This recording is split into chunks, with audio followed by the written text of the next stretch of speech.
नमस्कार, शंखनाद न्यूज चॅनलच्या बातमीपत्रात आपल्या सगळ्यांचं स्वागत आहे। सुरुवातीला पाहणार आहोत मुख्य बातम्या।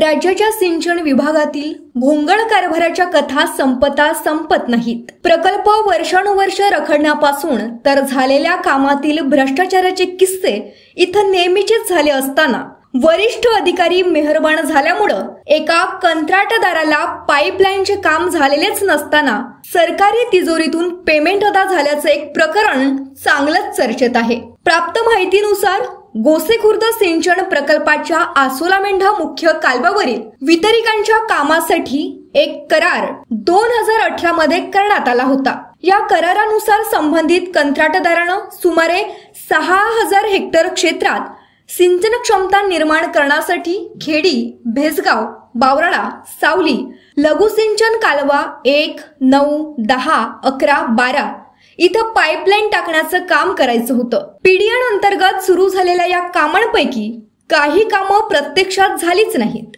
गोसेखुर्द सिंचन प्रकल्पाच्या कार्यकारी अभियंत्यांनी कंत्राटदारावर मेहरबान होत सुमारे 4 कोटी रुपये देऊन टाकल्याची बाब समोर आली आहे। आसोला मेंढा प्रकल्प नूतनीकरण विभाग क्रमांक 2 सावली येथील तत्कालीन कार्यकारी अभियंत्यांनी हा चमत्कार घडवून आणला आहे। सिंचन विभागातील आपसी मतभेद व भांडणामुळे या प्रकरणाचं बिंब फुटलं आणि या घटनेची चर्चा सुरू झाली।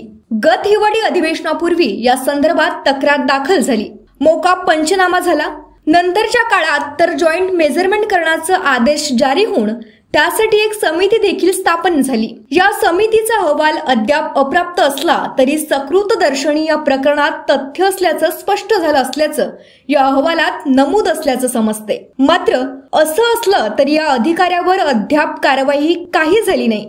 त्यामुळं कंत्राटदारावर विशेष कृपा करणाऱ्या या अभियंत्यावर कोण कृपा करतोय हा चर्चेचा विषय ठरला आहे। सरकारी व्यवस्थेत काम झाल्याशिवाय बिल सादर व मंजूर झाल्याशिवाय पेमेंट होत नाही। मग नेमकं इथं हे पेमेंट कसं होऊ शकलं हा लाख मोलाचा प्रश्न अजून थंड बस्त्यात पडला आहे। दरम्यान या प्रकरणात सिंचन विभागाच्या वरिष्ठ अधिकाऱ्यांकडून माहिती घेण्याचा प्रयत्न केला असता सर्वच अधिकाऱ्यांनी एकमेकांकडे बोट दाखवत कॅमेऱ्यासमोर बोलण्याचं टाळलं। विभागाचे कार्यकारी संचालक अभियंता राष्ट्रीय सोनटक्की यांनी तर आपल्याला आता एका महत्त्वाच्या ऑनलाईन मीटिंगला उपस्थित राहायचं असल्याचा निरोप अधीक्षक अभियंता येणार दडवी यांच्या माध्यमातून देऊन प्रतिक्रिया देण्याचं टाळलं। एकूण भ्रष्टाचाराच्या या विषयात सिंचन विभागानं मौन पाळलेलं दिसत आहे। शंखनाद न्यूज साठी ब्युरो रिपोर्ट। तर हे होतं आजचं बातमीपत्र। पुन्हा भेटूयात पुढच्या बातमीपत्रात। नमस्कार। तुलसी प्रेरणादायी बहुउद्देशीय सेवा संस्था नागपूरमधील सर्वोत्तम फॅशन डिझायनिंग कोर्सेस।